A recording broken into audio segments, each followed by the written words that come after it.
Check it out.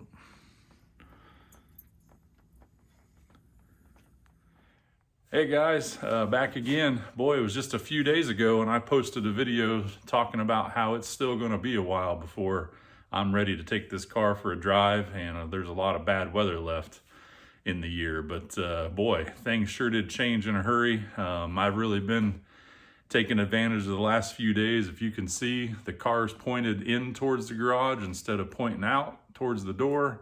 It's on the ground now instead of up on the wheel cribs. And I've had 3 days after work of taking this out, an hour a piece each time I took it for a drive.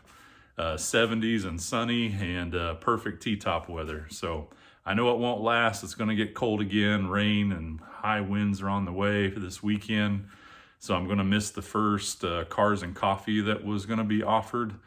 But I'm not taking it out when there's a high chance of rain. So we'll just stay home and clean on this thing a little bit. I did a quick wash just to feel like I could take it for a drive and not be too embarrassed. But after the winter, sitting in here, it's still got a lot of cleaning I need to do on the wheels and the interior, engine bay, and everything else. So we'll work on that this weekend. This video, you just saw a quick intro of what I'm gonna end up with as a finished product. I hope you stick with me. I know this one's a little longer than normal, but it didn't really make sense to try to break it up into 3 parts. So this is part 2 and kind of the end of it.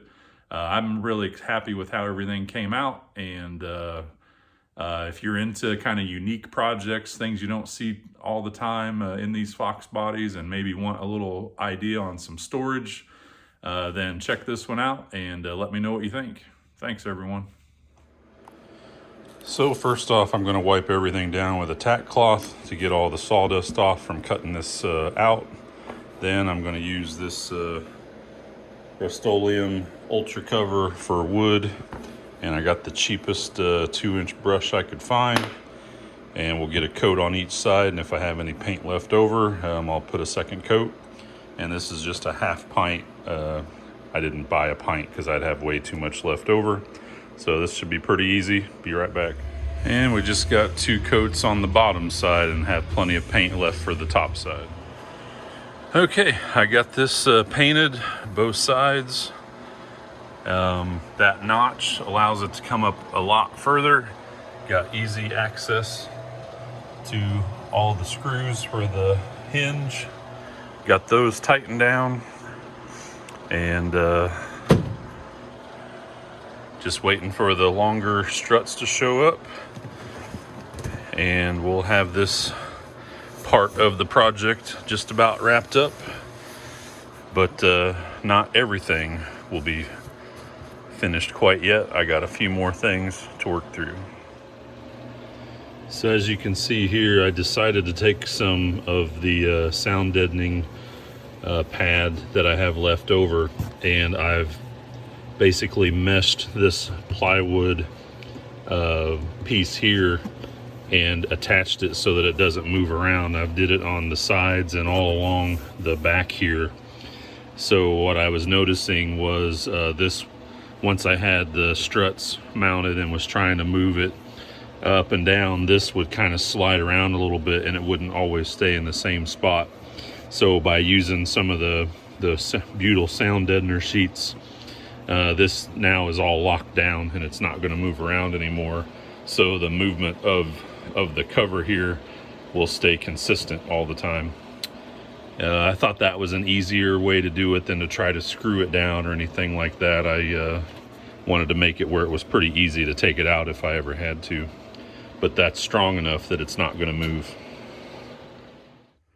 Okay, back again. It's been a couple of days since I released the part 1 video, so it's not really any different than when you last saw it. If you caught my last video, I have the 2 20-inch long struts on this particle board, 1/2-inch thick platform that I made. It will go down flush all the way and then pop back up when it's not latched. I don't have the latch figured out exactly yet. I'm still working on a couple different ideas to keep it down during normal use. I did get a set of 23-inch struts. I think I did talk about that in the last video. I was hoping to get this to actually raise up a little bit farther. These have a completely different type of mounting point and different brackets that thread on here versus the type that snap in and have this type of bracket with no bolt hanging through. So I've decided this is good enough. It's plenty easy to work in here, access everything when I need to be in there. It's not like this will be used that often. And I'm going to return the 23-inch and not worry about trying to come up with different ways of mounting everything. Use what's already done, and it works just fine. So let's show a couple other things that has come in the mail now. This is my first attempt at a type of motion activated battery powered light. So if this works, great. If not, I have looked and found a few other styles and options that I can always try. But the intent here would be these will be mounted somewhere on the bottom side of this. So when you open it up, the motion of it moving up should turn them on automatically, give you some light in here in case for some reason it's kind of dark out or not as bright as in my garage, and it'll help see stuff that's going on. Now the lights will make more sense as I get into a few other things I'm doing here, because although it is to help access the sub or the wiring if I need to, I'm also going to do a few other things to keep some stuff in here that I might be more likely to need to get to instead of just maintenance on the sub. So I've got these lights, we'll try them out. And then for those of you, if you've ever seen a marker like this with a really long skinny neck on it, where the marker tip will be down here, this is called a pattern marker. Or you're making patterns and you want to get a very exact outline of something and trace around something, this is what you use. The way I know it is the next box here. If anybody's ever heard of 5S foam or Kaizen foam, I ordered some of this. These pieces are, I think, 2 foot by 2 foot, and they're 2 1/4 inch thick. So I'll be cutting these down and double stacking them, maybe triple stacking them to get, a thicker piece. But basically, if you can see here, there's a whole bunch of different layers of foam glued together. And the intent, a lot of this is used in manufacturing. You could basically take an object like this tape measure. You could take your really long, skinny marker and go straight around it and make a pattern of the shape of that. And then when you remove it, you'll have an outline there that's almost the exact shape of whatever you're using this with. You start to cut that out a little bit at a time, depending on how deep you want it. You just peel back little separate layers after you cut around it. And eventually you'll have a shape and a hole here, however deep you want it, that'll fit in and hold it in place, whether it's in a drawer, in a toolbox, whatever. And then when you take it out, it'll look red right there, because after this top layer of black foam, the rest is red. And you'll easily know that what you want there isn't there because you see all the red. When you put this back, you'll just see the black outline around it. So we are going to work on making some layers that will go down in this recessed area of the wheel well for the spare tire. And we'll keep a little notch out so this stuff functions, but then I'll have this flat foam area and I can start to decide what tools or what other things do I want to cut some recessed areas out to keep in there for storage. A couple things that come to mind might be a pair of pliers, a tire iron, or a battery pack to jumpstart, things like that.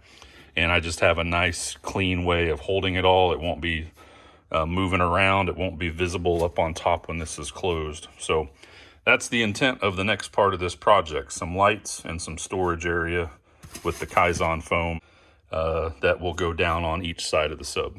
So let's get to it. All right, so I dumped the contents out of the box here. Got a little bit of some instructions. I've got the 2 2-pack of lights, and then it looks like I've got a charging cable to help charge the batteries. Let's see if there's any charge on them initially. Let's see.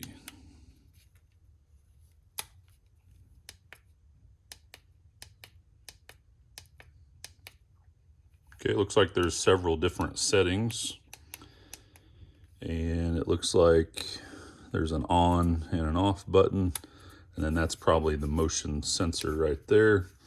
Looks like you have the ability to mount them magnetically or screw these onto something non-metallic and then it'll work magnetically. So I'll get one of these installed and see if it works. Okay, you can see the light is on. I just shut it after installing one of them. So we're gonna let it sit there for a little while until it shuts off, and then I'll let it raise up. Okay, so there it just shut off. We're gonna raise it up and see if it comes on. And there it just came on as it was raising, so that means the motion seems to be working. Let's shut it again. And I'll just kind of count through and then come back once I see how long it takes. All right, counted to 20, so 20 seconds, it shuts off. So there it just came on again as it was raising. And I would imagine as long as movement continues to happen, it will stay on. If no movement is detected anymore, it'll shut off again. And I just made sure that the motion sensor was at the end this way, so that it would have the most movement as it comes up instead of it being way back here at the bottom end. And these are just magnets. I got the magnets screwed in with the screws that came with it, and then it'll just stay there. And I lined it up perfectly level and flush with these brackets so that they won't interfere at all with any of the surround. It'll just be in the open area. So now I'll get the other one on. All right, and there I've got both of them on. So shut this down, wait for the light to go off. All right, both of them have shut off now. Again, it was 20 seconds. So I'm gonna let it raise up and we'll see them pop back on. All right, they both came on pretty quickly. And I think that worked out just perfect. So I've got my first piece all the way at the bottom, fitting pretty good. This one is really just meant to help build it up. So I've got to get another piece now, starting to get it cut out that's sit on top of this. I've got my notch where the strut will rest when it comes down. And so I'll have to cut that out on the next piece coming up as well. I've got my initial mark made to cut the same size bulk piece out at first. And then we'll get it lined up with this so that my notch is the same exact location. And then I'll just start slowly but surely taking more material away to get it to fit this outline. And I use one of these adjustable razor blade knives, the kind that have little pieces you can break off as they wear out. But I extend it all the way and use it to make a really, deep cut. I take little swipes at a time to try to keep it as straight as I can so that it doesn't get an angle on your cut. You can see I've got a little bit of one, but it's pretty straight. So here's my next piece to get started. Here's a better look at the piece that I already had at the bottom. You can see it's been angled and notched out quite a bit just to fit at the bottom of the wheel well. And so now I'll take my new piece, get it lined up on the part that will be notched out the same, and then I'll just start slowly getting this outside edge curved and cut down to fit in the wheel well. And you will definitely make a mess as you keep shaving the back sides of these to get the angles to fit down in your wheel well. So you're going to throw a lot of this away one little piece at a time. Well, I used some of my headliner adhesive and sprayed these down last night and pushed them together. Looks like that's working pretty good, and hopefully it stays that way. I don't see any reason why it won't work, but it doesn't split apart when I try to pull it apart. So I think that will work just fine to keep these pieces together. Okay, as you can see here, got everything back in on this side. Not real thrilled about having to notch this out, but I don't have a choice because the strut has to come down. And it looks like it goes down just fine.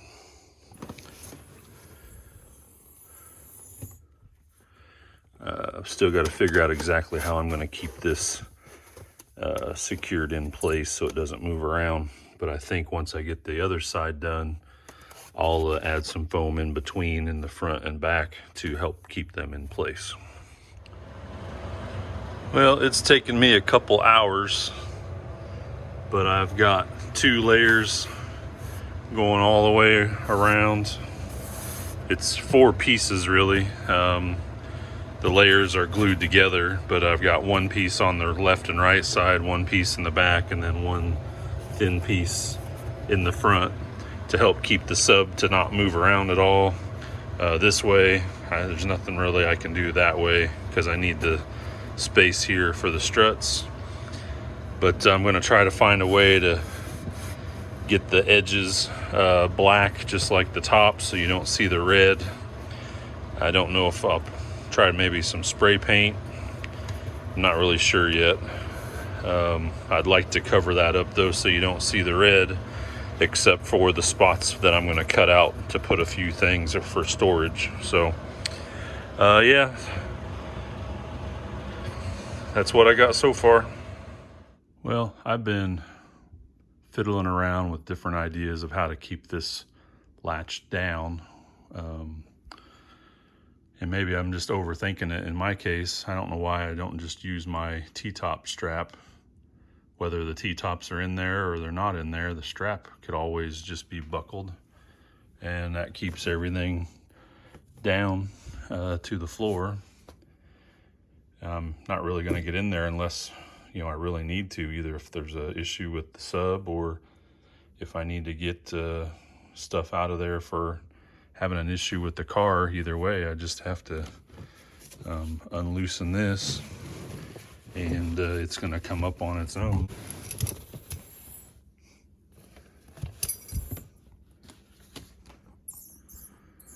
Just like that, it'll come up on its own as soon as I unbuckle it, and that's really all I need.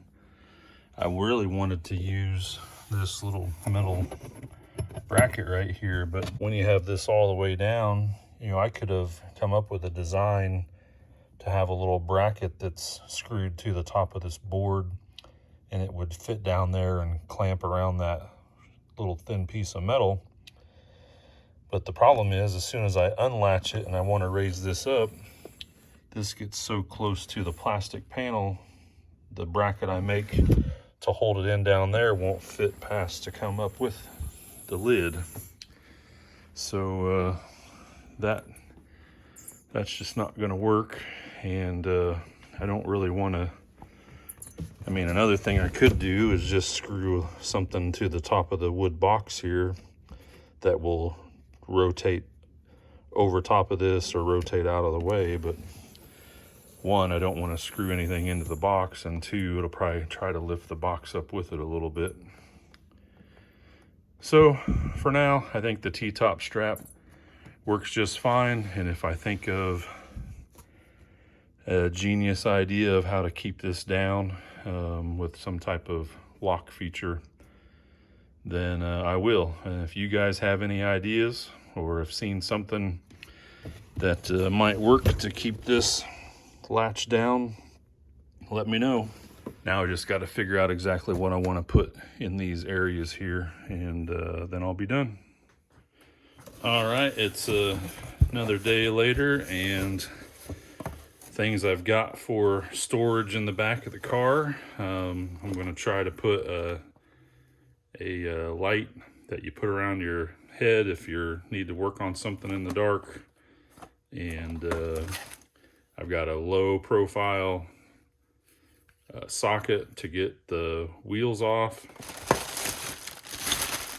Got a telescoping tire iron to go along with the low profile socket. And if I have room, I have a small inflator and a leak filler kit in case you get a flat. Because obviously I don't have a spare in my spare tire well. So let's see if we can make these fit. Okay, I think we're gonna put the telescoping lug wrench about right here. Give myself enough room along the edge that it won't break through. But also I don't want to go too close to this edge because it's tapered under there and gets real thin. And then the socket will go right here. And if I ever think of something else, I've got a little bit of space right here. I can still put something if I need to. So let's get those marked up. Take our marker here.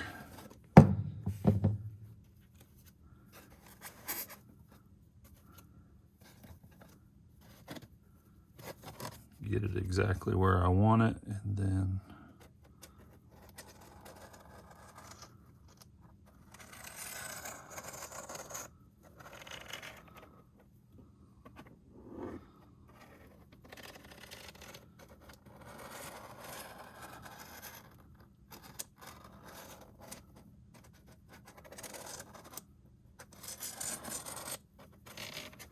we'll make a couple passes. Okay, and then our socket, I think will go right here.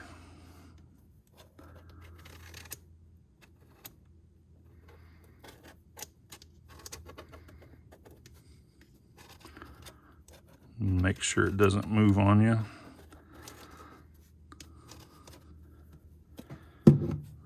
All right. Let's get that one cut out. This will be my third disposable razor blade here. These things dull very quickly when you're cutting all this foam, so have plenty of them on hand before you get started. And if you try to use them when they're dull, they'll just start ripping through everything and ruin your piece. So now I'm not going to go extremely deep in one pass, and we'll just get started here.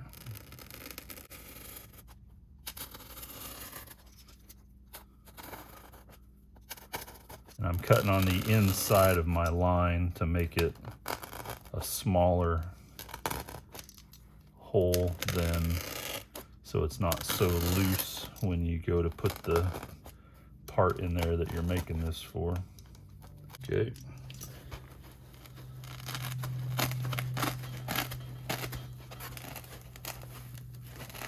See, you can just start pulling it out, and try to take your time also so you don't get into different layers. Test fit your part about right here and cut through another layer.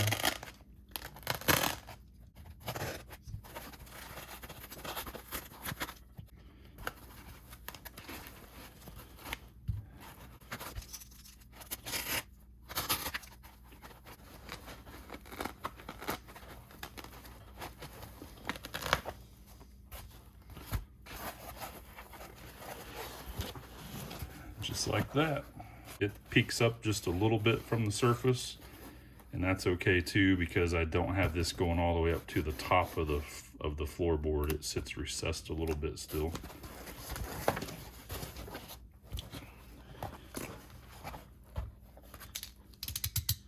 And then one last final thing is I'm going to take something round here and give myself a pattern to cut, and then that'll help make it easier to get stuff out. Okay, let's move on to the next one.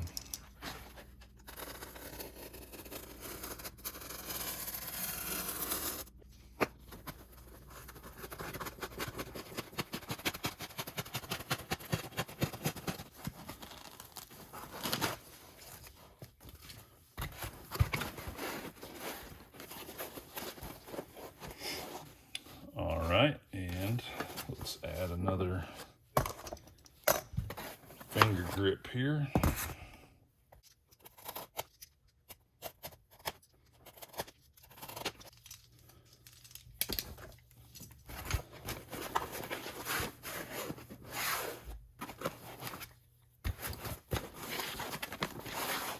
All right, there we go.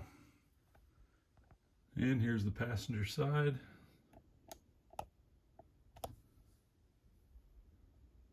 Now we'll figure out what to do over here. All right, I'm gonna have to go vertical on this. I think it'll still work okay. And we'll make our outline here.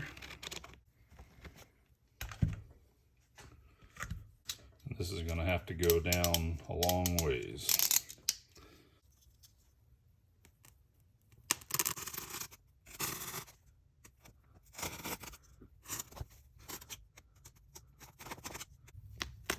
You can see I just kind of pull on this so I can find my lines so I don't make multiple cuts here. Let's see how much of this we can get out of here.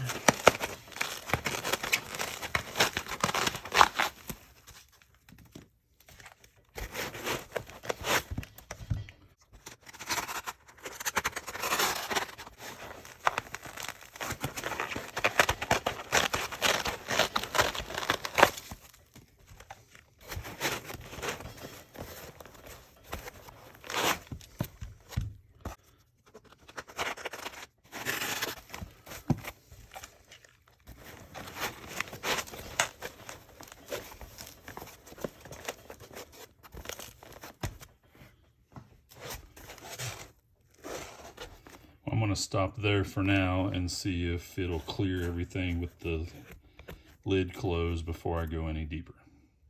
Okay, that seemed to work just fine, so I'm going to leave it as it is. Start working on my headlamp here. And I have this little piece that goes with the flat kit. I'm going to put it up here in this little spot because it doesn't need much room. This socket, and put about half of it right here on the edge.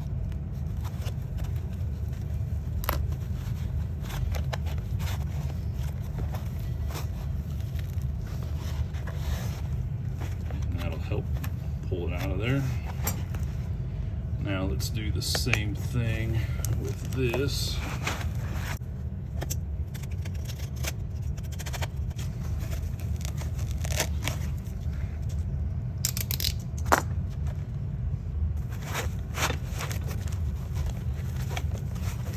Just like that. Definitely messed that one up a little bit. It's pretty loose, but it's not going to go anywhere. And there we go. Still got room for something else if I think of something.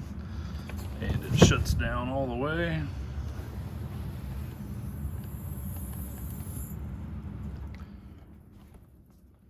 Now the only thing I have left is this guy, and it's going to have to go back here in the very back.